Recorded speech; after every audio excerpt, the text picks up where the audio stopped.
எங்கள் ஃபேர்வெல் டேக்கு நாங்கள்லாம் பார்த்த படம் உயிருள்ளவரை உஷா தான். கிட்டத்தட்ட ஒரு 43 வருஷம் கழித்து இப்போ பார்க்கும்போது அப்படியே கண் கலங்குது எனக்கு. ஏன்னா நம்முடைய மலர் நினைவுகள்லாம் ஞாபகத்துக்கு வருது. ரொம்ப அற்புதமான ஒரு லிரிக் ரைட்டர் டிஆர் சார். நல்ல டைரக்டர், நல்ல ரைட்டர், நல்ல நடிகர், எல்லாமே அவர் பண்ண எல்லாமே அற்புதமான விஷயங்கள் தான். ஆனால் நல்ல லிரிக் ரைட்டர், எனக்கு அதுதான் முதல்ல ரொம்ப கவர்ந்த விஷயம்.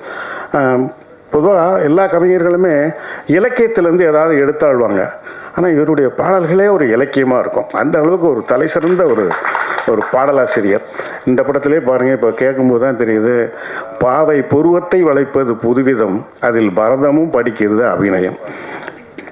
அப்புறம் வைகைக்கரை காற்றே நில்லு, திருக்கோவில் வாசலது திறக்கவில்லை, திருக்கோடி பூஜை எதுவும் நடக்கவில்லை, தேவதையே காண ஒரு வழியும் இல்லை, தேன்மொழியை கேட்பதற்கு ஒரு வகையும் இல்லை, காதலில் வாழ்ந்த கன்னிமனம், காவலில் வீழ்ந்த கன்னி மடம் அப்படின்னு சொல்லி ரொம்ப அற்புதமாக எழுதி